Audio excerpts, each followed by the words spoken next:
गांव के बाहर एक सुनसान जगह थी जहां से कोई भी आसानी से गुजरना पसंद नहीं करता था।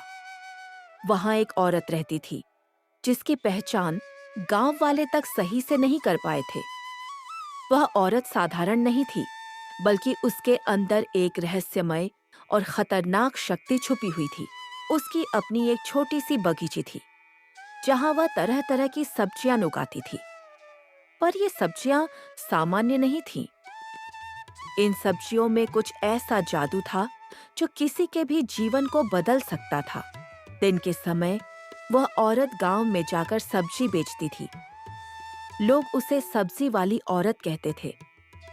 वह बड़ी चालाकी से अपने आप को एक आम महिला के रूप में प्रस्तुत करती थी। उसके सब्जी के टोकरे में ताजी, रंग-बिरंगी और सस्ती सब्जियां थीं, जो सबके दिल को लुभा लेती थीं। मैं जितनी अच्छी सब्जियां उगाती हूँ, वह कोई नहीं उगा सकता। वह अक्सर खुद से कहती, इस गांव पर मेरा राज होगा और सब मेरे आगे झुकेंगे। गांव की महिलाएं बड़ी खुशी-खुशी उसकी सब्जियां खरीदती थीं। उन्हें नहीं पता था कि वे सब्जियां उनके परिवारों के लिए खतरा बनने वाली हैं। एक दिन सीमा नाम की महिला ने पहली बार उसकी सब्जियां खरीदी। शाम को जब सीमा ने वे सब्जियां पकाई और अपने परिवार को खिलाईं, तो वह सब कुछ सामान्य था। लेकिन जैसे ही रात हुई, उसके पति का व्यवहार उनके शरीर में कंपकंपी होने लगी और उनकी आंखें लाल हो गईं। वे बिना किसी वजह के गुस्से में घर वालों से लड़ने लगे। सीमा के पति अमन ने भी अचानक ऐसा ही बर्ताव दिखाया। तुम्हें क्या हो गया है अमन? मेरा पैर मसाज करो, चुप रहो। इस अजीब बदलाव से सीमा और गांव की अन्य महिलाएं बहुत परेशान हो गईं। वे समझ नहीं पा रही थीं कि उनके पति क्यों इस तरह व्यवहार करने लगे हैं। रात को जब सब सो जाते, तो वह सब्जी वाली औरत अपनी असली भयानक शक्ल में बदल जाती। उसकी आंखें लाल लाल चमकती और उसकी हंसी ठंडी और डरावनी होती। वह अपने जादुई सब्जियों की ताकत का इस्तेमाल करके गांव वालों को अपने नियंत्रण में लाना चाहती थी। वह सोचती, जितना ज्यादा वे लड़ेंगे, उतनी मेरी शक्ति बढ़ेगी। गांव की महिलाएं इस स्थिति से बहुत दुखी थीं। वे एक दूसरे से मिलकर इस समस्या का हल ढूंढने लगीं। यह सब उस नई सब्जी वाली औरत की वजह से हो रहा है। सीमा ने कहा, हमें कुछ करना होगा, नहीं तो हमारे घर बर्बाद हो जाएंगे। रानी ने गंभीर होकर कहा।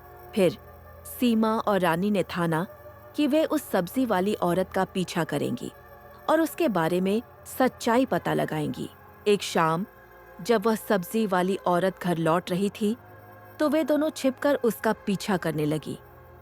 वे देखी कि वह जब घर पहुंची, तो उसकी असली चुड़ैलों जैसी शक्ल सामने आ गई। ये चुड़ैल है। रानी डर के मारे चिल्लाई, हमें अपने पतियों को बचाना होगा। सीमा ने कहा। वे गांव के बुजुर्ग हरिया चाचा के पास गईं और उसे सारी बात बताई। हरिया चाचा ने ट्रैक्टर लेकर उस चुड़ैल की बगीची पर जाना तय किया। अगले दिन वह सब वहां पहुंचे। हरिया चाचा ने ट्रैक्टर से सब्जियों को जड़ से उखाड़ना शुरू किया। जैसे जैसे वे सब्जियां उखड़ी, चुड़ैल कमजोर होने लगी। मेरा बगीचा मेरा जीवन है, इसे मत छुओ, वह चीखती रही। गांव वाले मिलकर उस चुड़ैल को घेरने लगे। उसकी सारी शक्तियां खत्म होने लगी। अंत में वह पूरी तरह नष्ट हो गई। गांव में फिर से शांति लौट आई। सीमा और रानी की बहादुरी की वजह से गांव सुरक्षित हो गया। एक छोटे से गांव में साहसी युवक राम रहता था, जो अपने निडर स्वभाव के लिए मशहूर था। गांव के लोग घाटी से होकर गुजरने से कतराते थे, क्योंकि वहां एक डरावनी चुड़ैल का वास था। लोग कहते थे कि जो भी उस रास्ते से रात में गुजरता, वह वापस नहीं लौटता। लेकिन राम को इन बातों पर विश्वास नहीं था। गांव के पास एक घना जंगल था और उसके बीचों बीच एक पुरानी घाटी थी, जिसे भूतिया घाटी कहा जाता था।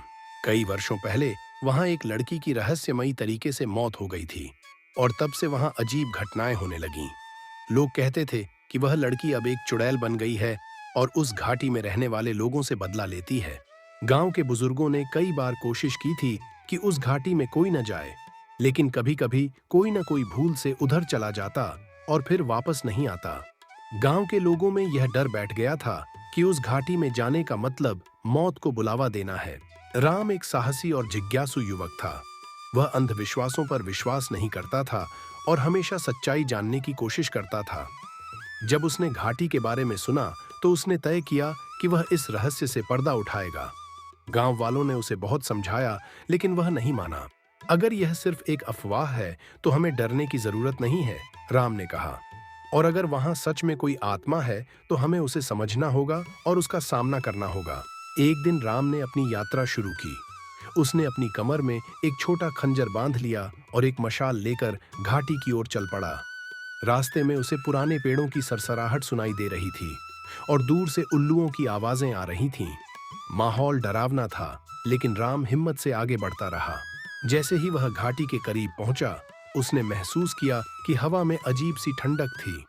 उसे ऐसा लगा जैसे कोई उसे देख रहा हो।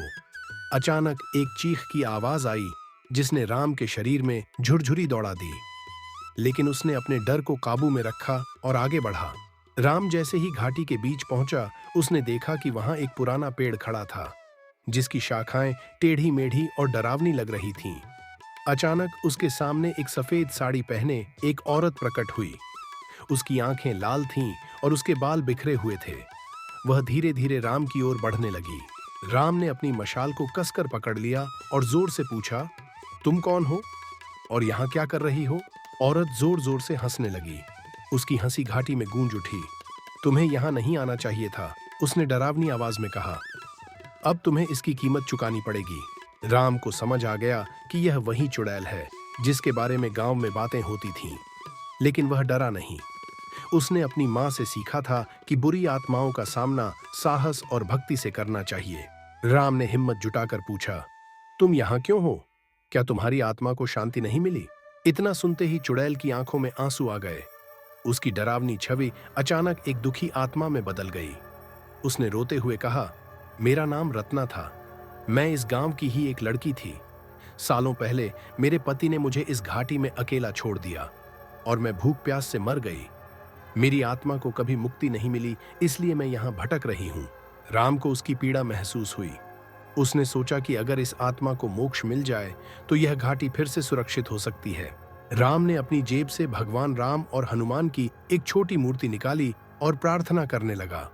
उसने चुड़ैल से कहा, अगर तुम्हारी आत्मा दुखी है तो मैं तुम्हारी मुक्ति का मार्ग ढूंढूंगा। राम ने मंत्रों का जाप किया और घाटी में दीप जलाए। धीरे धीरे चुड़ैल की आंखों में एक अलग चमक आई। उसकी डरावनी छवि बदलने लगी और वह एक सामान्य लड़की की तरह दिखने लगी। अब मैं मुक्त हो रही हूँ, रत्ना ने कहा। तुम्हारा धन्यवाद, राम। इतना कहकर वह हवा में विलीन हो गई। राम ने महसूस किया कि हवा अब शांत थी और घाटी का डरावना माहौल बदल गया था। अगली सुबह राम गांव वापस पहुंचा और सबको अपनी कहानी सुनाई। गांव वाले हैरान थे, लेकिन उन्होंने महसूस किया कि अब घाटी का माहौल बदल गया था। कुछ दिनों बाद जब कुछ लोगों ने घाटी में जाने की हिम्मत की तो उन्होंने देखा कि वहां अब कोई अजीब घटनाएं नहीं हो रही थीं। गांव के लोग राम को धन्यवाद देने लगे और उसे एक नायक के रूप में देखने लगे। राम ने न केवल गांव वालों के डर को खत्म किया, बल्कि एक दुखी आत्मा को भी शांति दिलाई। यह कहानी हमें सिखाती है कि अंधविश्वास से ज्यादा महत्वपूर्ण है सत्य की खोज और हिम्मत। कभी कभी जिन चीजों से हम डरते हैं उनके पीछे एक दर्दनाक सच्चाई छिपी होती है। अगर हम हिम्मत और करुणा से काम लें तो हम न केवल अपने डर को दूर कर सकते हैं, बल्कि दूसरों की मदद भी कर सकते हैं।